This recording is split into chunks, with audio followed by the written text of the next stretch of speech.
Hi guys, hi Hybrid A. I hope you're having a great day. So today we're going to learn about solving absolute value equations. So absolute value deals with the distance a number is away from zero. So it doesn't matter if it's negative or positive, it's distance. So distance is always positive.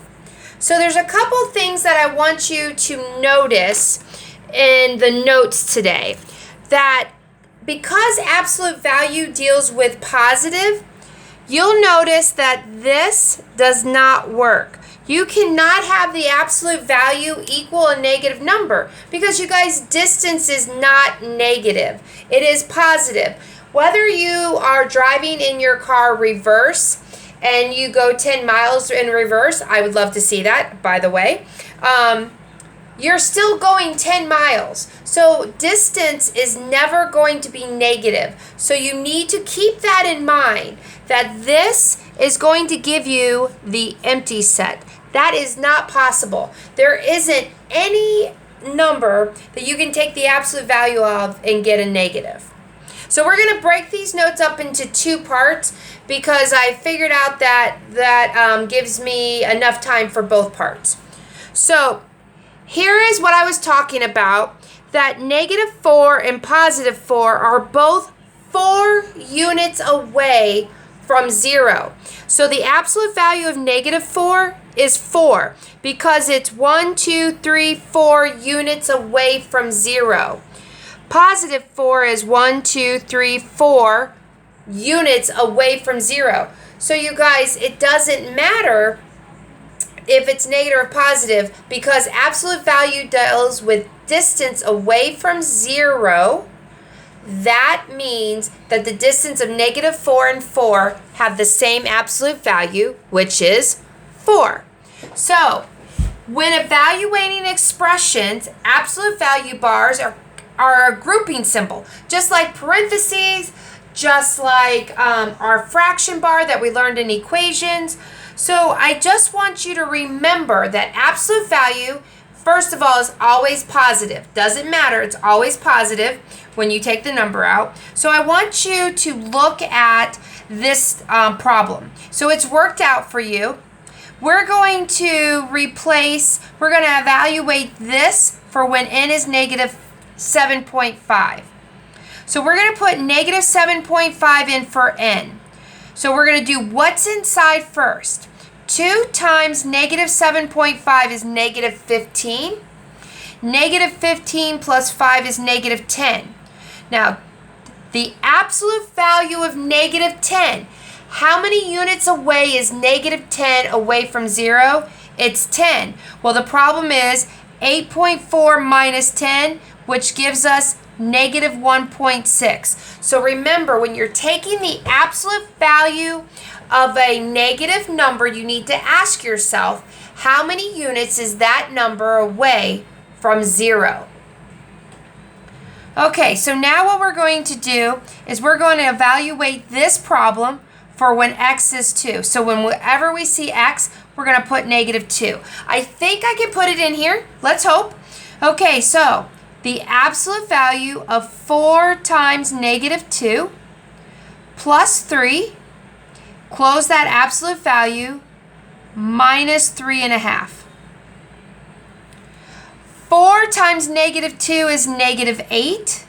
So the absolute value of -8 plus 3. So again, you guys, I did 4 times -2. That's how I got -8. Minus 3.5.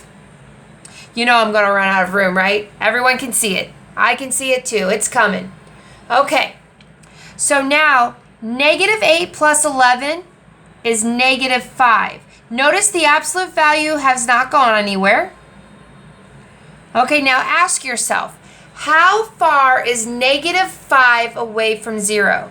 -5 is 5 units away from 0. So the absolute value of -5 is 5. 5 minus 3.5 is 1.5. So my answer, when x is -2, this evaluates to 1.5. I'm sure you can't see that, so there we go. So let's make sure we know. I plugged in -2 for x. -8 plus 3 gave me -5. The absolute value of -5 is 5. 5 minus 3.5 is 1.5. So now we're going to go to 1b, and we're going to evaluate this number. I just need to get some paper so I can do this problem for you. Okay, so this problem is 1 1/3. I can't believe this. You made everything else easy. So we're going to replace y with -2/3. Yep, there's a fraction. I'm going to make my absolute value bars just a little bit bigger. So this is the problem. So I replaced y with -2/3. Now what I'm going to do, you guys, is I'm going to change this fraction right here and proper. That way it's a little bit easier. So 3 times 1 is 3 plus 1 is 4. So I'm going to put 4/3 minus. Now I'm going to do this problem for you. 2 times -2, you guys, is -4/3 plus 1. Close that. Now, does anyone know what 1 is? Like, we need to write 1 as a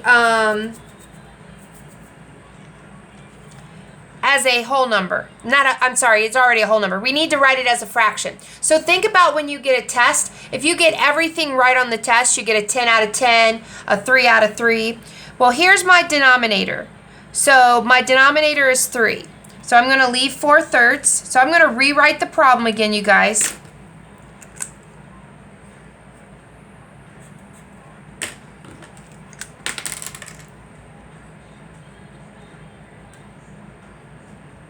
So now let's make sure that we understand what I did.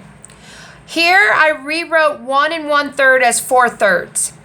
Here I rewrote 1 as 3/3. This one I did 2 times -2, and I got -4/3. So 2 times -2 is -4/3. Again, so I replaced 1 1/3 with 4/3.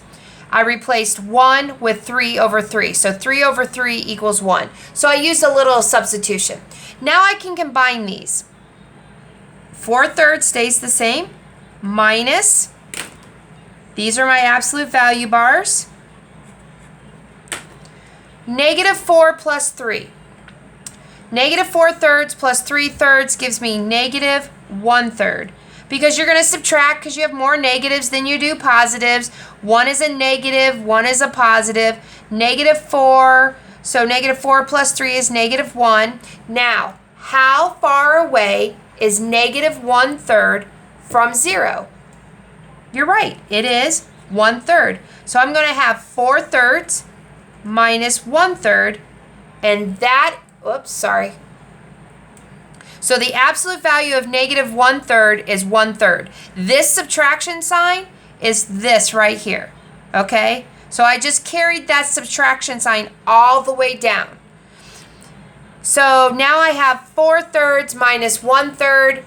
4 minus 1 is 3/3. Because remember, you leave the denominators the same when you add. And this is a fine answer, but a better answer would be reduced it. 3/3 is 1, and that's my final answer.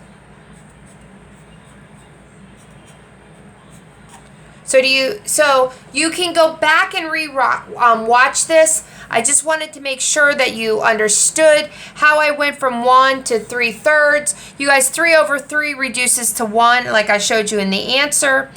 The absolute value of -1/3 is 1/3. This is a subtraction sign. It has nothing to do with the absolute value. Our final answer is 1. That's part 1 of the video, you guys. I know there's more problems on the other side, and we'll get to those, okay? But this is part 1. Thanks.